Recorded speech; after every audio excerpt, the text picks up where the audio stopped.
Chapter 22 of the Life and Adventures of Martin Chuzzlewit, from which it will be seen that Martin became a lion of his own account, together with the reason why.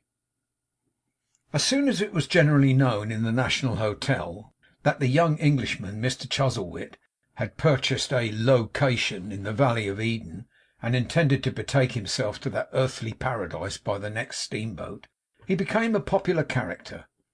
Why this should be, or how it had come to pass, Martin no more knew than Mrs Gamp of Kingsgate Street, High Holborn, did, but that he was for the time being the lion, by popular election, of the Watertoast community, and that his society was in rather inconvenient request, there could be no kind of doubt.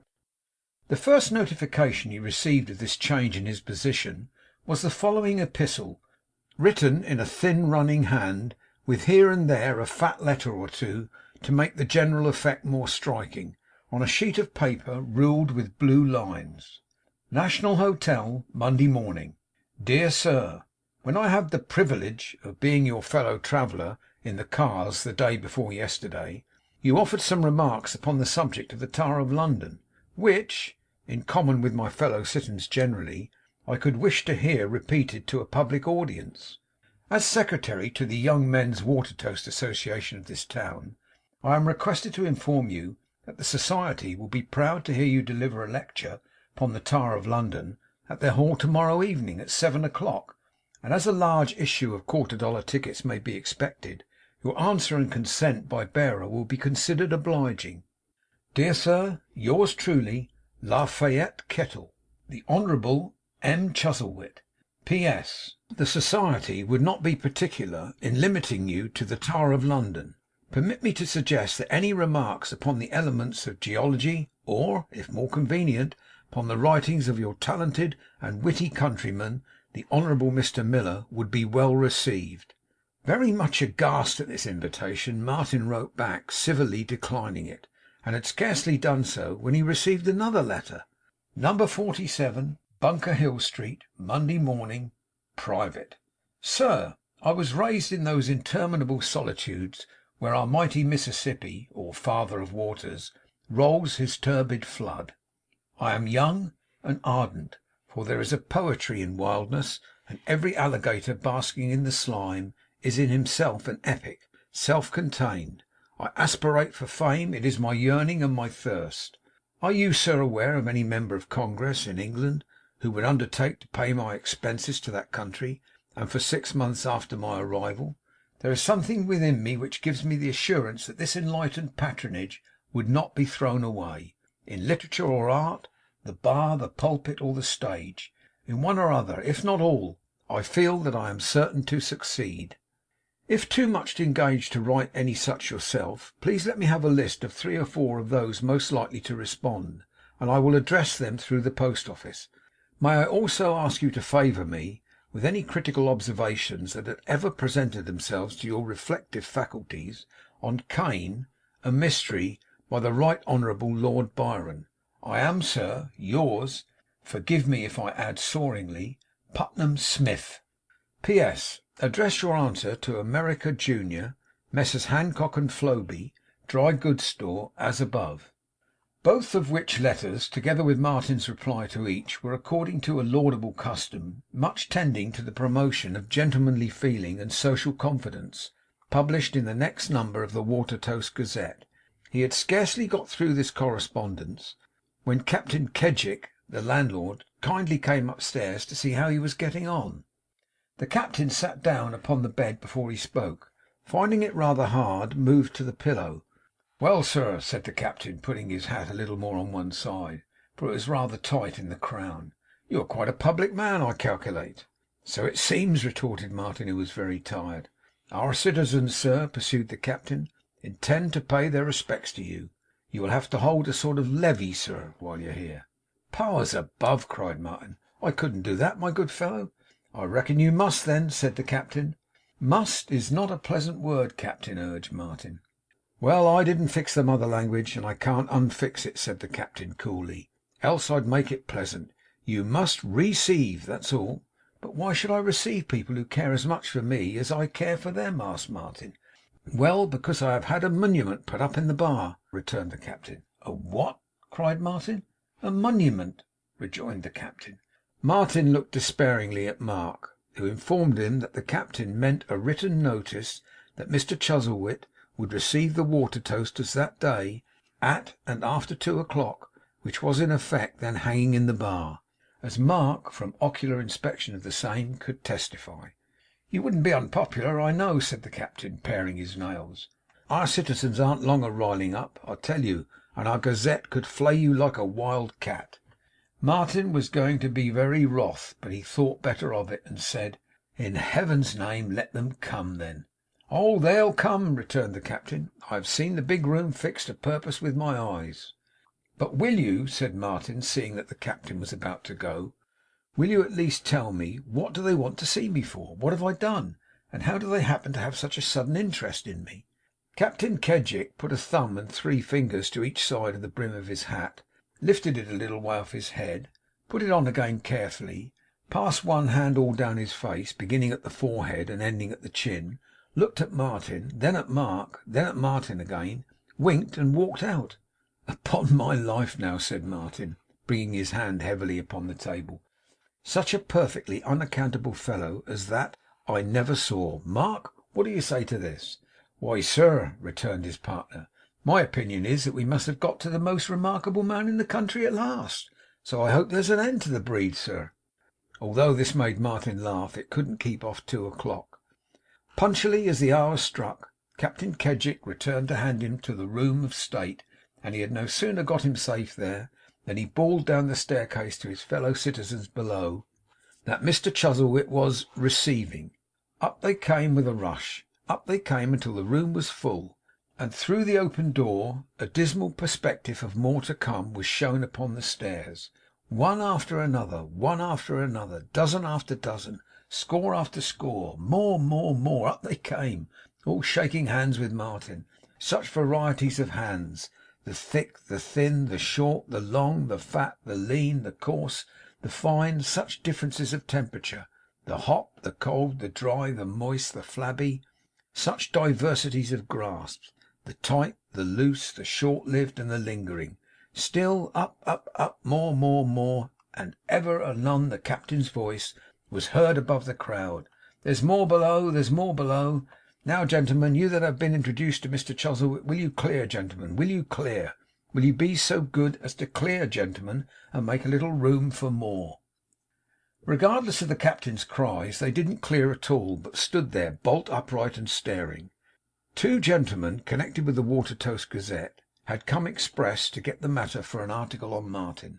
They had agreed to divide the labour. One of them took him below the waistcoat, one above. Each stood directly in front of his subject, with his head a little on one side, intent on his department. If Martin put one boot before the other, the lower gentleman was down upon him. He rubbed a pimple on his nose, and the upper gentleman booked it. He opened his mouth to speak, and the same gentleman was on one knee before him, looking in at his teeth, with the nice scrutiny of a dentist. Amateurs in the physiognomical and phrenological sciences roved about him with watchful eyes and itching fingers, and sometimes one, more daring than the rest, made a mad grasp at the back of his head, and vanished in the crowd. They had him in all points of view, in front, in 3/4 face, and behind. Those who were not professional or scientific audibly exchanged opinions on his looks. New lights shone in upon him in respect of his nose. Contradictory rumours were abroad on the subject of his hair. And still the captain's voice was heard, so stifled by the concourse that he seemed to speak from underneath a feather bed, exclaiming, 'Gentlemen, you that have been introduced to Mr Chuzzlewit, will you clear?' Even when they began to clear, it was no better. For then a stream of gentlemen, every one with a lady on each arm, exactly like the chorus to the national anthem when royalty goes in state to the play, came gliding in, every new group fresher than the last, and bent on staying to the latest moment. If they spoke to him, which was not often, they invariably asked the same questions, in the same tone, with no more remorse or delicacy or consideration than if he had been a figure of stone, purchased and paid for, and set up there for their delight. Even when in the slow course of time these died off, it was as bad as ever, if not worse; for then the boys grew bold, and came in as a class themselves, and did everything that the grown up people had done. Uncouth stragglers, too, appeared, men of a ghostly kind, who being in, didn't know how to get out again; insomuch that one silent gentleman, with glazed and fishy eyes, and only one button on his waistcoat, which is a very large metal one, and shone prodigiously, got behind the door, and stood there like a clock, long after everybody else was gone. Martin felt, from pure fatigue and heat and worry, as if he could have fallen on the ground and willingly remained there, if they would but have had the mercy to leave him alone. But as letters and messages threatening his public denouncement if he didn't see the senders, poured in like hail, and as more visitors came while he took his coffee by himself, and as Mark, with all his vigilance, was unable to keep them from the door, he resolved to go to bed. Not that he felt at all sure of bed being any protection, but that he might not leave a forlorn hope untried. He had communicated this design to Mark, and was on the eve of escaping, when the door was thrown open in a great hurry, and an elderly gentleman entered, bringing with him a lady who certainly could not be considered young. That was a matter of fact, and probably could not be considered handsome, but that was a matter of opinion. She was very straight, very tall, and not at all flexible in face or figure. On her head she wore a great straw bonnet with trimmings of the same, in which she looked as if she had been thatched by an unskilful labourer, and in her hand she held a most enormous fan. 'Mr Chuzzlewit, I believe?' said the gentleman. 'That is my name.' 'Sir,' said the gentleman, 'I am pressed for time.' 'Thank God!' thought Martin. 'I go back to my home, sir,' pursued the gentleman, 'by the return train, which starts immediate. Start is not a word you use in your country, sir.' 'Oh yes, it is,' said Martin. 'You are mistaken, sir,' returned the gentleman with great decision. 'But we will not pursue the subject, lest we should awake your prejudice. Sir, Mrs Hominy.' Martin bowed. 'Mrs Hominy, sir, is the lady of Major Hominy, one of our choicest spirits, and belongs to one of our most aristocratic families. You are perhaps acquainted, sir, with Mrs Hominy's writings?' Martin couldn't say that he was. 'You have much to learn and to enjoy, sir,' said the gentleman. 'Mrs Hominy is going to stay until the end of the fall, sir, with her married daughter at the settlement of New Thermopylae, 3 days this side of Eden. Any attention, sir, that you can show to Mrs Hominy upon the journey will be very grateful to the Major and our fellow citizens. Mrs Hominy, I wish you good night, ma'am, and a pleasant progress on your route.' Martin could scarcely believe it, but he had gone, and Mrs Hominy was drinking the milk. 'Almost used up, I am, I do declare,' she observed. 'The jolting in the cars is pretty nigh as bad as if the rail were full of snags and sawyers.' 'Snags and sawyers, ma'am?' said Martin. 'Well, then, I do suppose you'll hardly realise my meaning, sir,' said Mrs Hominy. 'My! Only think! Do tell!' It did not appear that these expressions, although they seemed to conclude with an urgent entreaty, stood in need of any answer, for Mrs Hominy, untying her bonnet strings, observed that she would withdraw to lay that article of dress aside, and would return immediately. 'Mark,' said Martin, 'touch me, will you? Am I awake?' 'Hominy is, sir,' returned his partner. 'Broad awake. Just the sort of woman, sir, as would be discovered with her eyes wide open, and her mind a working for her country's good at any hour of the day or night.' They had no opportunity of saying more, for Mrs Hominy stalked in again, very erect, in proof of her aristocratic blood, and holding in her clasped hands a red cotton pocket handkerchief, perhaps a parting gift from that choice spirit, the Major.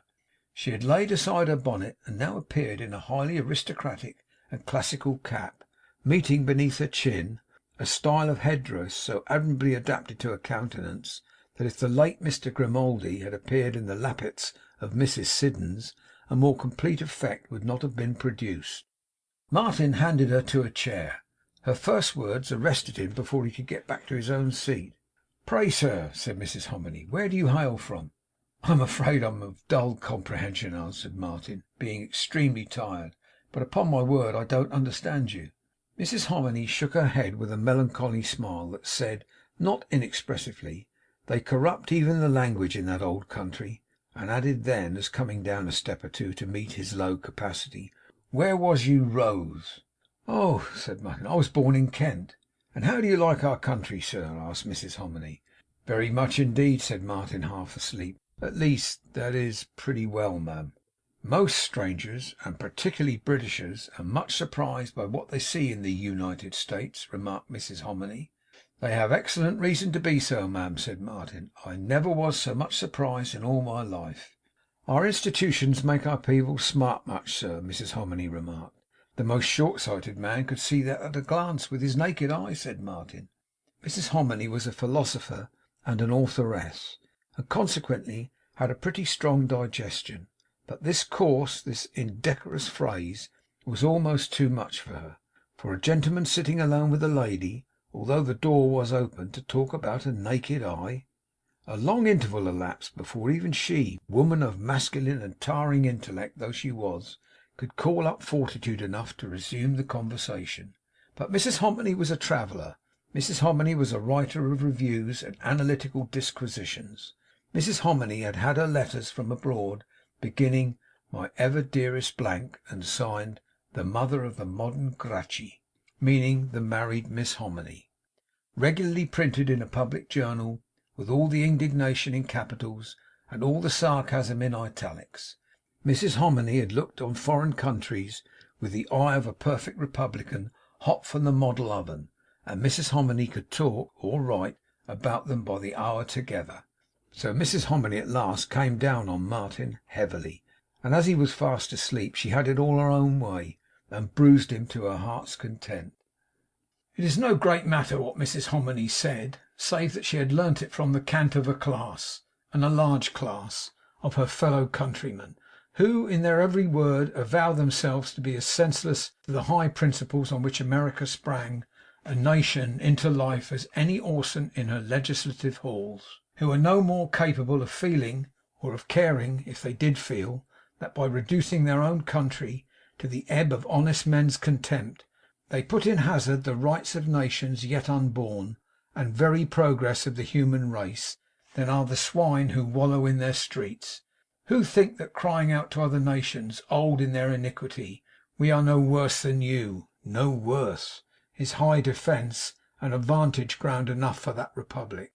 But yesterday let her loose upon her noble course, and but to day so maimed and lame, so full of sores and ulcers, foul to the eye, and almost hopeless to the sense, that her best friends turned from the loathsome creature with disgust; who, having by their ancestors declared and won their independence, because they would not bend the knee to certain public vices and corruptions, and would not abrogate the truth, run riot in the bad, and turn their backs upon the good, and lying down contented with the wretched boast that other temples also are of glass, and stones which batter theirs may be flung back, show themselves in that alone as immeasurably behind the import of the trust they hold, and as unworthy to possess it, as if the sordid hucksterings of all their little governments, each one a kingdom in its small depravity, were brought into a heap for evidence against them.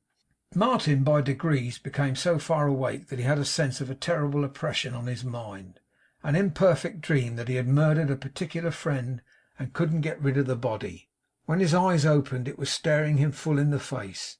There was the horrible Hominy, talking deep truths in a melodious snuffle, and pouring forth her mental endowments to such an extent that the Major's bitterest enemy, hearing her, would have forgiven him from the bottom of his heart. Martin might have done something desperate if the gong had not sounded for supper, but sound it did most opportunely, and having stationed Mrs Hominy at the upper end of the table, he took refuge at the lower end himself, whence, after a hasty meal, he stole away, while the lady was yet busied with dried beef and a saucer full of pickled fixings. It would be difficult to give an adequate idea of Mrs Hominy's freshness next day, or of the avidity with which he went headlong into moral philosophy at breakfast. Some little additional degree of asperity perhaps was visible in her features, but not more than the pickles would have naturally produced. All that day she clung to Martin. She sat beside him while he received his friends, for there was another reception, yet more numerous than the former, propounded theories, and answered imaginary objections, so that Martin really began to think he must be dreaming; and speaking for two, she quoted interminable passages from certain essays on government, written by herself; used the Major's pocket handkerchief as if the snuffle were a temporary malady, of which she was determined to rid herself by some means or other, and in short was such a remarkable companion, that Martin quite settled it between himself and his conscience that in any new settlement it would be absolutely necessary to have such a person knocked on the head for the general peace of society. In the meantime Mark was busy from early in the morning until late at night in getting on board the steamboat such provisions, tools, and other necessaries as they had been forewarned it would be wise to take. The purchase of these things and the settlement of their bill at the National reduced their finances to so low an ebb that if the captain had delayed his departure any longer, they would have been in almost as bad a plight as the unfortunate poorer emigrants who, seduced on board by solemn advertisement, had been living on the lower deck a whole week, and exhausting their miserable stock of provisions before the voyage commenced. There they were, all huddled together with the engine and the fires; farmers who had never seen a plough, woodmen who had never used an axe, builders who couldn't make a box, cast out of their own land with not a hand to aid them, newly come into an unknown world, children in helplessness, but men in wants, with younger children at their backs, to live or die as it might happen. The morning came, and they would start at noon. Noon came, and they would start at night. But nothing is eternal in this world, not even the procrastination of an American skipper, and at night all was ready. Dispirited and weary to the last degree, but a greater lion than ever, he had done nothing all the afternoon but answer letters from strangers, half of them about nothing, half about borrowing money, and all requiring an instantaneous reply. Martin walked down to the wharf through a concourse of people, with Mrs Hominy upon his arm, and went on board.